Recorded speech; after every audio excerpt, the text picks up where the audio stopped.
கேரளாவில் ஒரு இஷ்யூ நடந்திருக்கு. அது நிறையா பேருக்கு வந்து தெரியும். என்னென்னா, பேருந்தில் ஒரு பொண்ணு வீடியோ எடுத்து போட்டிருக்கு. அந்த பொண்ணுக்கு வந்து இன்ஸ்டாகிராமில் ஃபாலோவர்ஸ் அதிகம். என்ன வீடியோனா, பஸ்ஸில் போகுது. அந்த பஸ் வந்து எப்படி இருக்குன்னா, சரியான கூட்டமாக இருக்குது. கூட்டமான பஸ்ஸில் போகிறப்போ ஒருத்தர் கை வந்து அந்த பொண்ணு மேலே லைட்டாக இடிப்படுது. அது வேணும்னுக்கே பண்ணுற மாதிரி தெரியலை. அந்த கூட்டத்தில் அந்த பொண்ணு ஸ்டெப்ஸுக்கு ஆப்போசிட் நிற்கிது. அப்போ ஸ்டெப்ஸுக்கு ஆப்போசிட்டில் நிற்கிறப்போ வந்துட்டு எல்லோரும் இறங்குற டைமில் வந்துட்டு கொஞ்சம் அடிச்சு பிடிச்சி தான் இறங்குவாங்க. அது பஸ்ஸில் போகிறவங்களுக்கு தெரியும். அப்போ லைட்டாக தான் இடிப்படும். அதுக்கு ஒன்றும் பண்ண முடியாது. அதுக்கு கூட்டம் இல்லாத காலியான பஸ்ஸாக பார்த்து அவங்க போகணும். அதை வீடியோ எடுத்து இன்ஸ்டாகிராமில் போட்டு 1 மில்லியன் வியூஸ் ஆகிருக்குங்க. இதனால் இந்த மனுஷர் என்ன பண்ணிட்டாரு அப்படின்னு சொல்லி பார்த்தீங்கன்னா, தற்கொலை பண்ணி சூசைட் பண்ணி செத்துட்டார்.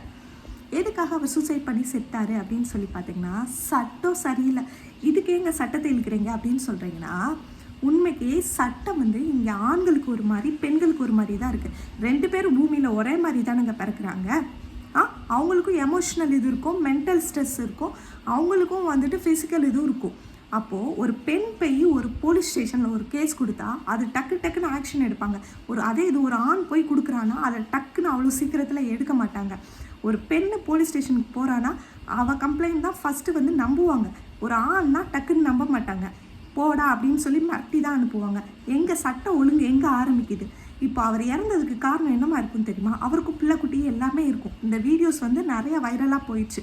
ஒன்று வந்து என்ன நினச்சிருப்பாரு, இந்த வீடியோவை பார்த்துட்டு போலீஸ்காரங்க நம்ம வீட்டுக்கு வந்துடக்கூடாது, வந்துட்டால் அது வந்து நம்ம குடும்பத்துக்கு அசிங்கமாக இருக்கும், அப்படி இல்லாட்டி எல்லாரும் ஊரெல்லாம் நம்மளை ஒரு மாதிரி பேசும் அப்படின்னு சொல்லி அந்த மனுஷர் வந்து இறந்துட்டார். எனக்கு தெரிஞ்சு இந்த வீடியோ போட்டிருந்தா போலீஸ்காரங்க வந்து அந்த மனுஷர் தான் உண்மைக்கு அவர் சாகாட்டி வந்து கேட்டிருப்பாங்க.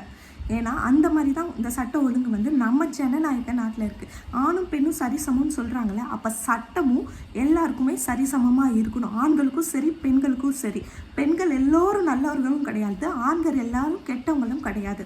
அது போக என்ன அப்படின்னு சொல்லி பார்த்தீங்கன்னா, அந்த பொண்ணை இன்றைக்கி அரெஸ்ட் பண்ணிட்டாங்க.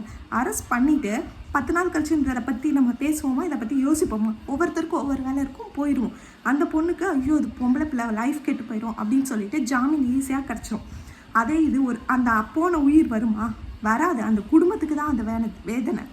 அதே இது ஒரு ஆணுக்கு இதே மாதிரி நேர்ந்திருந்தா என்ன சொல்லுவாங்க அப்படின்னா, ஜாமீன்லாம் தர முடியாது, அது வேறு மாதிரி இருக்கும். அப்படி ஜாமீன் தரணுன்னாலும் இழுத்து அடிப்பாங்க. எல்லாரும் இங்கே சரிசமமாக, நீங்கள் சரிசமம் சொல்கிறீங்க, ஆனால் சரிசமமாக ட்ரீட் பண்ணுறதில்ல. இந்த ஜனநாயக நாட்டில் வந்து ரூல்ஸை ஃபஸ்ட்டு சரியாக கொண்டு வாங்க.